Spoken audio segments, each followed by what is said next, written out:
जी, इस वक्त पीटीआई और इमरान खान के हवाले से बड़ी खुशखबरी आ रही है। शेर अफजल मरवत साहब बाहर आ चुके हैं। शेर अफजल मरवत साहब बहुत खुश नजर आ रहे हैं।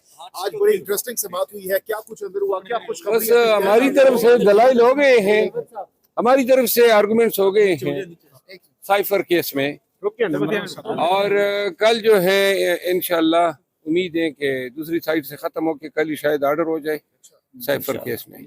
तो उम्मीद है कि कल तक ये साइफर जो है टिकाने लग जाएगा। आप क्या समझते हैं आज की समाज के बारे में? देखिए, हुकूमत के पास कहने के लिए कुछ नहीं है। हम डे फर्स्ट से एक ही बात कह रहे हैं। पहले आप कहते थे साइफर था नहीं, फिर आपने कहा साइफर है, अब आप साइफर के हवाले से कोई बात भी नहीं कर पा रहे। तो there is no case basically. ये तो हम तो समझते हैं उस वक्त से लेके अब तक वक्त का ज़ाया, और खान को तो सिर्फ नाजायज वो उसको निशाना बनाया जाए, विक्टिमाइज किया जा रहा है पोलिटिकली। मीटिंग का जिक्र हुआ बार बार, जबकि प्रोसिक्यूशन को डॉक्यूमेंट पेश नहीं कर सकी कि उस मीटिंग के अंदर साजिश हुई है। आप क्या कहेंगे कि उस मीटिंग का बयानिया सारा साइफर के ऊपर जो खड़ा था वो सारा खत्म हो गया। प्रोसिक्यूशन वालों का तो जो दिल करता है रात को बैठ के बना लेते हैं, सुबह बयान दे देते हैं, एविडेंस होता नहीं है। फर्क है। जिसने भेजा था उसकी डोनाल्ड लू की परसों खुद अपनी पेशी है। तो इंशाल्लाह जिन्होंने साइफर बनाया, जिन्होंने भेजा, जिन्होंने साइफर की बुनियाद पे इस मुल्क में खिलवाड़ खेला, अल्लाह ताला जो है उन तमाम को निशान इबरत बना दे। इन्होंने पाकिस्तान तहरीक इंसाफ के लीडर के साथ और पार्टी के साथ साइफर के नाम पे और 9 मई के नाम पे जो ड्रामे किए, जो हैबतनाक खेल खेला है, इंशाल्लाह ये अदालतों से और सड़कों पे और असम्बली के अंदर हम इन तमाम जो जंग उन्होंने छेड़ी है, अब हम मंतकी अंजाम तक पहुंचे। सब आप दोनों हमने बात की थी, जो इन्होंने बात की है वही मैंने बात की है कि रिजर्व सीटों से पहले, इंतखाबी निशान से पहले बहुत सारी चीजें हुई हैं। बस आप उसको छोड़ दें। वो क्या हुई है सर? अच्छा, मेरे घर में अगर कोई चीज हुई है तो मैं किसी को बताने का पाबंद तो नहीं। ठीक है, लेकिन ये पार्टी से अलहदगी होगी तब दिखाएंगे आप। नहीं, पार्टी से अलहदगी नहीं होगी। मैं बेशर्म और बेगैरत नहीं हूँ।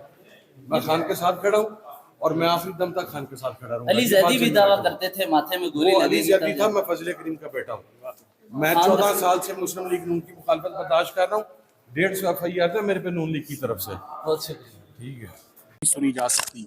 वो तमाम मराहिल जो हैं वो अब पार करने के बाद बाकायदा अपील पर समाअत आज शुरू हो गई है, और उस अपील में आज बहुत कुछ पढ़ा गया, बहुत एविडेंस सामने रखा गया। FIR पढ़ी गई, चलान पढ़ा गया, इमरान खान साहब की तकरीर पढ़ी गई, शाह महमूद कुरैशी साहब की तकरीर पढ़ी गई, और उन तकारीर में यही बात सामने आई और जज साहिबान की तवज्जो उस एविडेंस की तरफ लाए कि इसमें ऑफिशियल सीक्रेट्स एक्ट की कहीं पर भी वायलेशन नहीं हुई। आज ऑफिशियल सीक्रेट्स एक्ट का कानून भी बहुत जामे और मुफस्सल तरीके से बेंच ने देखा कि कौन सी फॉरेन पावर है जो मुस्तफीद हुई है, किस एनिमी स्टेट ने डायरेक्टली इनडायरेक्टली बेनिफिट किया है, कौन सा सीक्रेट है, कौन सा कोड है जो बाहर आया है। और इमरान खान साहब को तो कॉपी दी गई थी एक साइफर की, और आजम खान साहब के रोल को आज एक दफ़ा दोबारा देखा गया। मगर जो सबसे अहम बात आज सामने आई, जब जज साहब ने हमसे पूछा कि ये बताएं कि साइफर के अंदर क्या था, वो पढ़े, तो हमने कहा वो तो हमारे पास है ही नहीं। उन्होंने कहा ये कैसे हो सकता है कि ये केस मुकम्मल हो गया, और हम तो, जस्टिस मियां गुल हसन साहब ने फरमाया कि मैं तो इस केस को ओपन ट्रायल इसलिए मैं सुन रहा था कि मेरा ख्याल था कि साइफर के कंटेंट्स कोर्ट में वकला के आगे सरकार तो रखेगी, जज साहब तो देखेंगे। मैंने कहा जी ऐसा तो कभी हुआ ही नहीं। साइफर के अंदर क्या था, ना वो डॉक्यूमेंट एग्जिबिट हुआ, ना वो पढ़ा गया, ना हमने देखा। वो एक सफ़ेद हाथी है जो किसी ने नहीं देखा। और जज साहब ने कमाल किया है कि इस पूरे के पूरे एविडेंस को, हर डॉक्यूमेंट को सीक्रेट कह के खान साहब को और शाह महमूद कुरैशी साहब को 10-10 साल सजाएं दे दी हैं। आज से केस दोबारा समाअत के लिए कल गया है।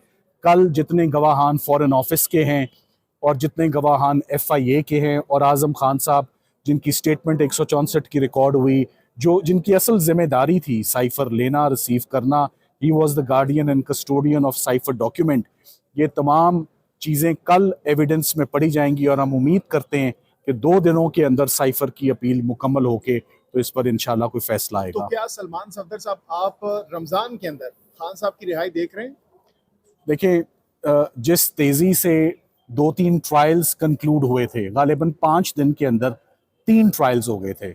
मेरा ख्याल है कि अगर यही 5 दिन हमें आज चले यहीं पर हम रिक्वेस्ट कर देते हैं चीफ जस्टिस साहब से, अगर यही 5 दिन हमें इस्लामाबाद हाई कोर्ट में लगातार मिल जाएं, हम अदालत का वक्त नहीं वेस्ट करेंगे, 1.5 घंटा रोजाना मिल जाए, तो मैं समझता हूं कि 25 रमजान से पहले तमाम अपीलों में फैसला होगा और इमरान खान साहब बाइज्जत बरी होंगे। आज इमरान खान की जब स्पीच आपने वहां पर चलवाई, उस पर जज साहब ने बड़े इंपॉर्टेंट रिमार्क्स दिए और कहा कि ये तो सियासी बयान है, तो इसको कितनी इंपॉर्टेंस देंगे इस रिमार्क्स को? देखें, आज के केस में 2 बहुत अहम चीजें थी जो चलान में पढ़ी गई।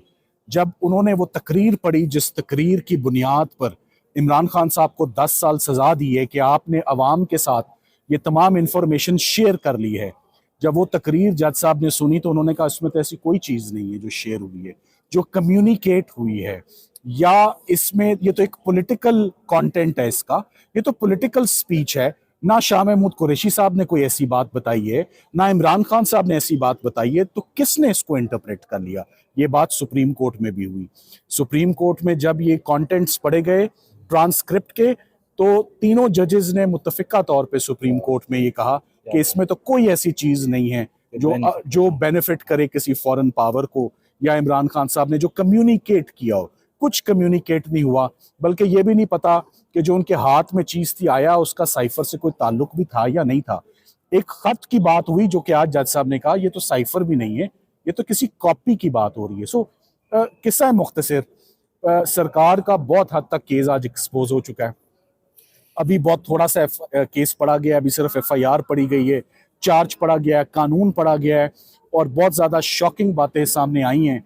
आज से एविडेंस कल पे गया है। हम उम्मीद करते हैं कि कल मैं अपने आर्गूमेंट्स को कंक्लूड करके फॉर्मुलेट कर दूंगा। बहस कंक्लूड होके फिर सरकार ने जो अपने पॉइंट्स लेने हैं, अपना केस एक्सप्लेन करने या संभालने के लिए, वो अपना मौका ले। मैं एंड में आपको ये ज़रूर कहना चाहूँगा, कितनी अजीब बात है कि इमरान खान साहब के ऊपर इल्ज़ाम ये है कि आपने एक सीक्रेट चीज़ अवाम को दे दी और अदालत में वो सीक्रेट चीज़ लाई ही नहीं गई क्योंकि अवाम को पता चल जाएगी, या अवाम और मीडिया उस ट्रायल में एंटर ही नहीं हो सके। अगर ये चीज़ ऑलरेडी अवाम और मीडिया के नोटिस में थी और सबको पता है कि इमरान खान ने क्या किया, तो फिर ये सीक्रेट ट्रायल क्यों, और ये इस डॉक्यूमेंट को सीक्रेट डॉक्यूमेंट क्यों कहा जा रहा है?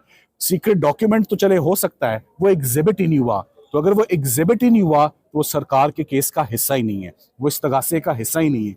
ना वो देखा जा सकता है, ना वो पढ़ा जा सकता है, ना जजेस उसको देख सकते हैं। सो जो मेन केस जिसके ऊपर केस है वो सिरे से मौजूद ही नहीं है, साइफर प्रोसिक्यूशन के केस का हिस्सा ही नहीं है। जज साहब ने 10 मिनट के बाद भी कंक्लूड करने से पहले यही कहा, मैं तो वहीं का वहीं रुका हुआ हूँ कि साइफर किधर है। तो क्या थैंक यू। इसी हफ्ते ये केस वाइंड अप होगा? इसी हफ्ते केस वाइंड अप होगा जी, इंशाल्लाह फैसला भी इसी हफ्ते। Thank you.